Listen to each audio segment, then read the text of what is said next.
महाराज की जय।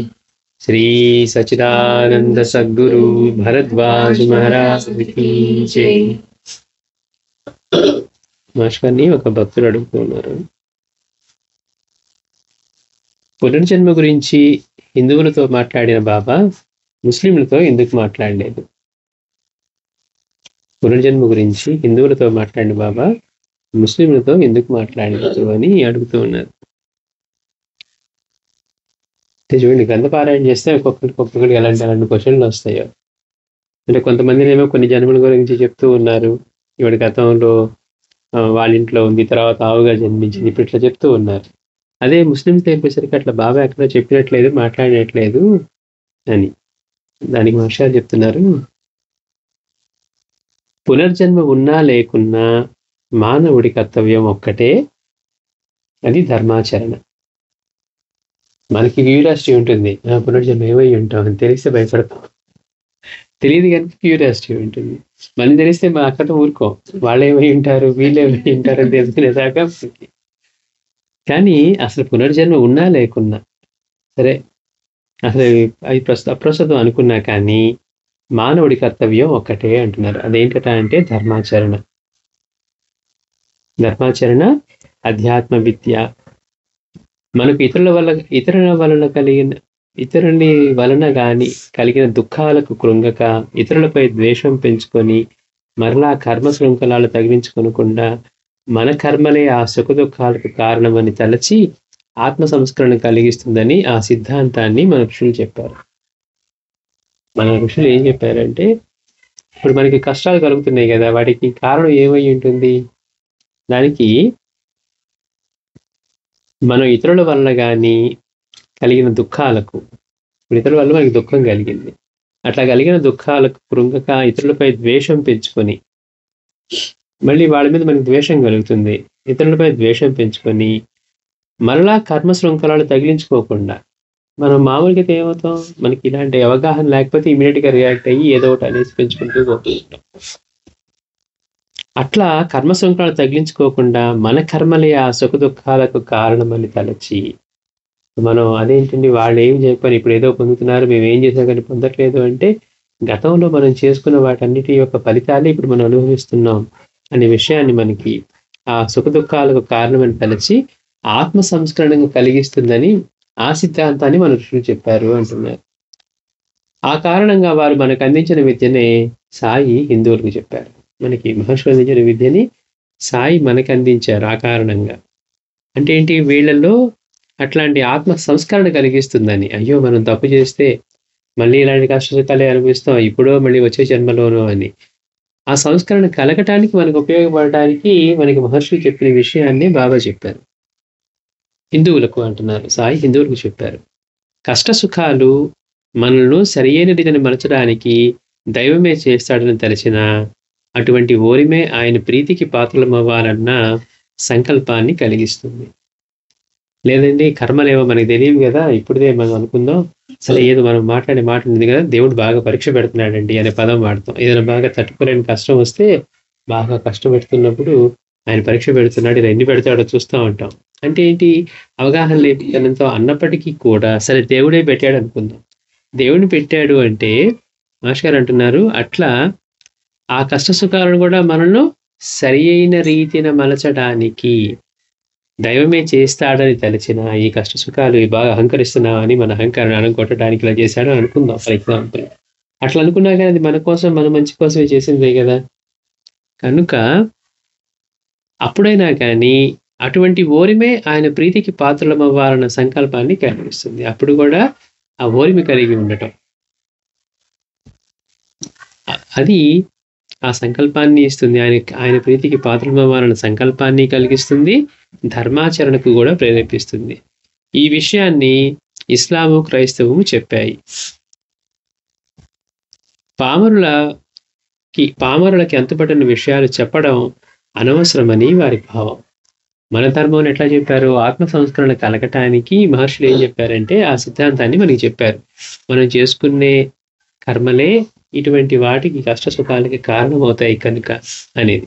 కానీ ఇక్కడ వీళ్ళేం చెప్తున్నారు, అలాంటివి చెప్పకుండా ఒకవేళ ఈ సిద్ధాంతం చెప్పినా అంటే ఏంటి, ఇప్పుడు మనకి వచ్చే ఇవన్నీ కూడా ఆయన పెట్టే పరీక్షలే. మరి ఆయన మెప్పించడానికైనా మనకి ఆ సంకల్పం కలగాలి. దాన్ని మెప్పించాలంటే ఓర్పు కలిగి ఉండాలి. ఆయన పెట్టినప్పుడు ఆయన మీద ఏం గొడవ పడతాం?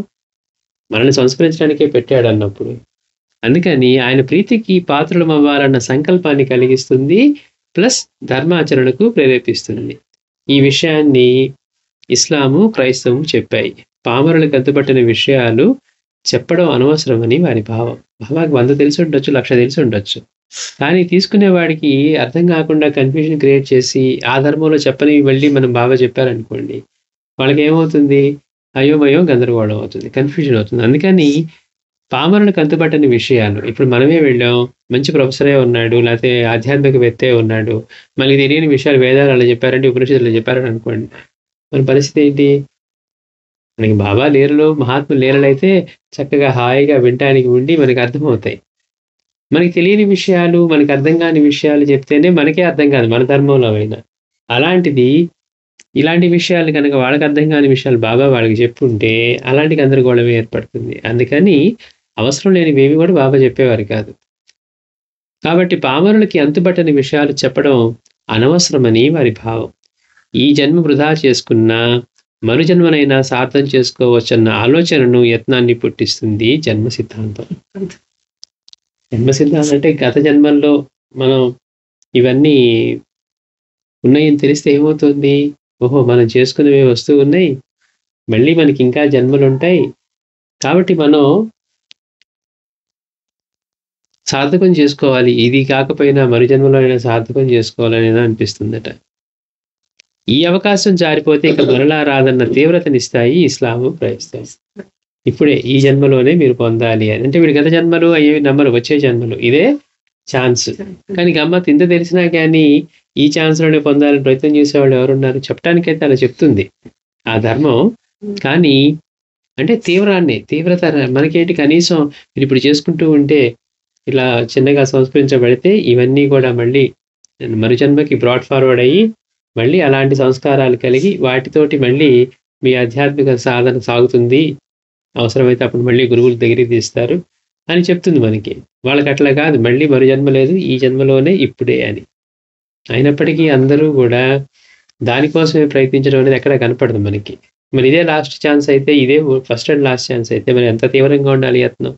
మనకంటే కాదులే ఇప్పుడు కాకపోతే ఎట్లా కొట్ల ఇంక మరు జన్మలో ఇప్పుడు చేసుకున్నాం కదా కొంత, మళ్ళీ బాబా అవతరిస్తే మనల్ని ఎక్కడో లాగుతారు అనే విశ్వాసంతో మనం చేస్తాం. కాబట్టి ఈ అవకాశం జారిపోతే ఇక మరలా రాదన్న తీవ్రతనిస్తాయి ఇస్లాము, క్రైస్తవం. రెండింటిలోనూ లాభాలు, నష్టాలు ఉన్నాయి. తీవ్రతరంగా చెప్పే దానిలోనూ లాభ నష్టాలు ఉన్నాయి. మన దానిలో కూడా కానిలే ఈ జన్మకి వచ్చే జన్మలో చూసుకుందాం, ఇప్పటికి అట్లా ఎన్నో గడిపేశాం. అది గమ్మత్తు. అందుకని ఈ రెండిట్లోనూ లాభ నష్టాలున్నాయి. ఆయా సాంప్రదాయాల వారికి తద్భిన్నంగా చెప్తే ఊరికే సందేహాలు, భావనలు, ద్వేషాలు రేకెత్తుతాయి గానీ ప్రయోజనం ఉండదు. చూసావా, మీకు తెలుసో తెలియదో గానీ మీ అందరికీ ఉన్నాయి, మీకు చెప్పలేదు, మీ ధర్మం ఊరికి గొడవ పెట్టుకోవటమే అవుతుంది. అందుకని ఆయా సాంప్రదాయాల వారికి తద్భిన్నంగా చెప్తే ఊరికే సందేహాలు, భావనలు, ద్వేషాలు రేకెత్తుతాయి గానీ ప్రయోజనం ఉండదు. సరిగదా? వారి వారి కర్తవ్యం నుండి మానవులు ఈ వాదాల్లోకి దిగుతారు. ఎందుకని మళ్ళీ మొదటికి వస్తుంది, మాది గొప్పదంటే మాది గొప్పది అని. ఇప్పుడు బాబా లాంటి వారో లేకపోతే అక్కలకోట స్వామి లాంటి వారో వాళ్ళ గత జన్మలు ఏంటని వాళ్ళకి తెలియజేసే తప్పించి ఓహో ఇది ఉందా లేదా అని తెలియదు. మన ఊరికే మాటల్లో చెప్పామనుకోండి. ఫర్ ఎగ్జాంపుల్ ఇప్పుడు బాబా ఇవ్వగలరు కాబట్టి అందరికీ ఆ అనుభవం ఇవ్వాలని ఎక్కడ ఉంటుంది? అవసరమైనప్పుడు ఆయన ఇస్తారు. కనుక ఈ ప్రయోజనం ఉండదు. సరే కదా? వారి వారి కర్తవ్యం నుండి మానవుల్ని ఈ వాదాల్లోకి దిగుతారు. కనుకనే అట్టి భేదబుద్ధి సామాన్యులకు జ్ఞాని అయిన వాడు కలిగించక వారికి ఎలా చెబితే కర్తవ్యం ఆచరిస్తారో ఆ రీతినే చెప్పాలని భగవద్గీత చెప్తుంది. గమ్మత్తు. భగవద్గీతను ఎట్లా చెప్పారు? అవన్నీ విస్మరించి వీళ్ళొక పాండిత్యాన్ని చూపించుకోవడానికి చెప్తారు భగవద్గీతని. గీత మొత్తానికి పుట్టుకకు కారణమైన విషయాన్ని చెప్తూ అలాగే వెళ్ళి గురువుని ఆశ్రయించమని చెప్పిన విషయం తప్పించి వీళ్ళని ఆశ్రయించమన్నట్టుగానే చెప్పుకుంటూ ఉంటారు. అదే కాకుండా ఇక్కడ మాస్టర్ గారు ఏం చెప్తున్నారు? అట్టి భేదబుద్ధి సామాన్యులకు జ్ఞాని అయిన వాడు కలిగించక రండి, అందరికీ ఒకే మంత్రం ఇవ్వరు. ఇప్పుడు పూర్ణానంద స్వామి ఉన్నారు, వచ్చిన వాళ్ళందరికీ ఒకే మంత్రం ఇచ్చుంటారా? వాళ్ళకి అర్హతను బట్టి, వాళ్ళ సాధనని బట్టి, వాళ్ళ సంస్కారాన్ని బట్టి, వాళ్ళ గతంలో ఎలాంటి సాధనలు చేశారనే దాన్ని బట్టి ఇచ్చారే తప్పించి, మనం నీళ్ళలో చెప్పుకున్నాం, స్వామి దగ్గరికి వచ్చి ఆయన్ని చూస్తే శైవ సంప్రదాయాన్ని ఆచరించేవారిలా ఉన్నారు, నేనేమో ఎన్నాళ్ళు ఇది వైష్ణవంలో ఉన్నాను, ఇప్పుడు ఏమి ఇస్తారని కంగారు పడ్డారంట. కానీ స్వామి లోపలికి తీసుకువెళ్ళి ఆయనకి మంత్రోపదేశం చేసిన తర్వాత ఆయన మహానందంతో బయటకు వచ్చాడంట. బయటకు వచ్చి ఏంటి ఇంత ఆనందంగా ఉన్నారంటే అప్పుడు చెప్పుకున్నాడు, లేదు నాకు స్వామి ఆ సాంప్రదాయంలోని మంత్రమే ఇచ్చారు, నేను ఏదో వెళ్ళేటప్పుడు భయపడుతూ వెళ్ళాలి, నేను ఎక్కడ మళ్ళీ మారుస్తారో అని. అంటే ఎవరికి ఏది అవసరమో గురువు చేస్తారు. అలా కాకుండా వీడు కేవలం వీడు తెలిసినట్లుగా అనుకుంటే ఏమవుతుందంటే ఇలా జరుగుతుంది. అందుకని జ్ఞానం ఎప్పుడూ కూడా, ఇప్పుడు మాస్టర్ దగ్గరికి వచ్చారనుకోండి, వచ్చిన స్థాయిని బట్టి మాట్లాడతారు. చిన్నపిల్లలు వస్తే బాబా చిన్నపిల్లల కథలు చెప్తారు. ఆధ్యాత్మికత సాధన చేసిన వాడు వస్తే సాధనలో లోపాలు చెప్తారు. అట్లా కాదు మాస్టర్ గారు, నాకు ఆధ్యాత్మిక వేరు, లేకపోతే ఈ వేద విద్య వేరు అనిపిస్తుంది, లేకపోతే సైన్స్ వేరు అనిపిస్తుంది అన్నారనుకోండి, ఆ వచ్చిన వాటిని బట్టి ఆ సమన్వయం చెప్తారు. అయ్యో మనం వెళ్తే మనకి చెప్పలేదే అంటే మనకి అర్థమే కాకపోతే మనకి ఎందుకు చెప్తారు అంటే, మనకి ఏది అవసరమో జ్ఞానికి తెలుస్తుంది. అందుకని ఊరికే నాకు తెలిసి రండి అని చెప్పి కూర్చొని అన్నీ చెప్పరు. కనుక అట్టి భేదబుద్ధి సామాన్యులకు జ్ఞాని అయిన వాడు కలిగించగా వారికి ఎలా చెప్తే కర్తవ్యం ఆచరిస్తారో ఆ రీతిని చెప్పాలనే భగవద్గీత చెప్తుంది. దాంతో వారికి ఏం పని? సత్యం బోధించాలి కదా అనడం అజ్ఞానమే. అదేంటండి, అందరికీ ఒకటే ధర్మం వర్తించాలి కదా, బాబా అందరికి చెప్పుండొచ్చు కదా అంటే దానికి మాస్టర్ గారు అంటున్నారు, దాంతో వారికి ఏం పని? సత్యం బోధించాలి కదా అంటే అది అనడం కూడా అజ్ఞానమే. శ్రేయస్సును చేకూర్చే అసత్యమే సత్యమని, శ్రేయస్సును పాడు చేసే సత్యం కూడా అసత్యమేనని మహాభారతంలో కృష్ణుడు చెప్పాడు. ఆలోచిస్తే అది నిజమే కూడా. కాబట్టి మీరు తలచిన రీతిన హిందువులకు జన్మ లేదని కానీ ముస్లింలకు జన్మలున్నాయని కానీ చెప్పడం వలన ఆయా మతస్థులు గందరగోళ పడతారే కానీ ప్రయోజనం ఉండదు. సాయి చెప్పినట్లు చెప్తేనే ఏ ధర్మానికి చెందిన వారు ఆ ధర్మాన్ని శ్రద్ధగా ఆచరించి కృతార్థత పొందగలరు.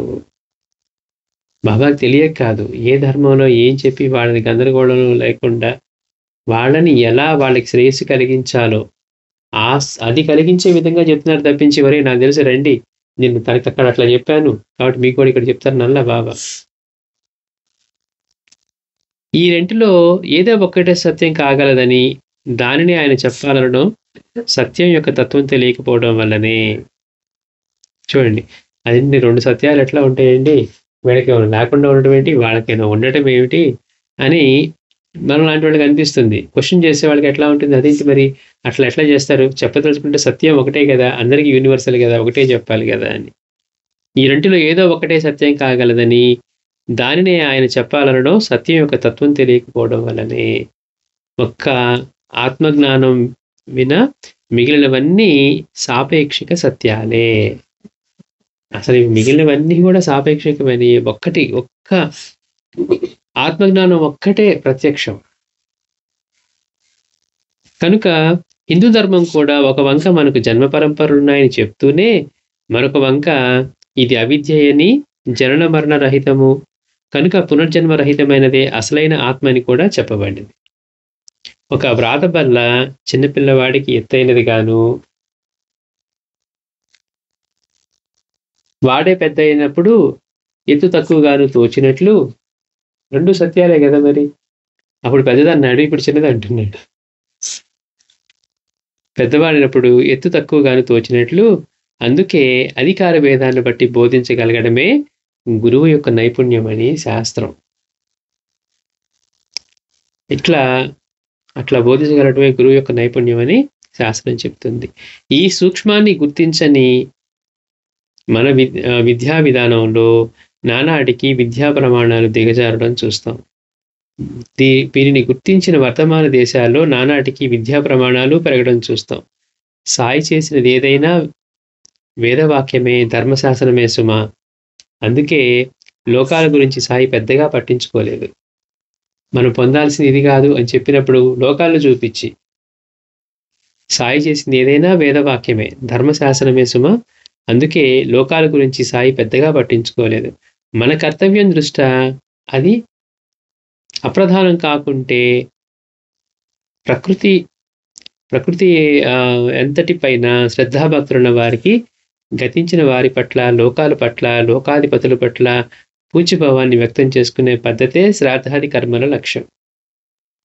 అదేంటండి, ఇది మన వైపు చేస్తారు ఇవన్నీ, వేరే మతాల్లో లేవు. అందుకనే మహర్షి గారు అంటున్నారు, మన కర్తవ్యం దృష్ట్యా అది అప్రధానం కాకుంటే ప్రకృతి ఎంతటి పైన శ్రద్ధాభక్తులున్న వారికి, గతించిన వారి పట్ల, అంటే ప్రకృతి అంతటి పైన శ్రద్ధాభక్తులున్నాయి కనుక గతించిన వారి పట్ల, అట్లాగే లోకాల పట్ల, లోకాధిపతుల పట్ల పూజ్యభావాన్ని వ్యక్తం చేసుకునే పద్ధతే శ్రాద్ధాది కర్మల లక్ష్యం. అవి ఏదో ఒక రీతిని అన్ని మతాల వారికి వారి వారి దేశకాల పరిస్థితులను అనుసరించి ఆయా మతాలు చెప్పాయి. జీవిత వనరులు తక్కువైన జాతులు వారి మతాలలో అది క్లుప్తంగా ఉంటుంది.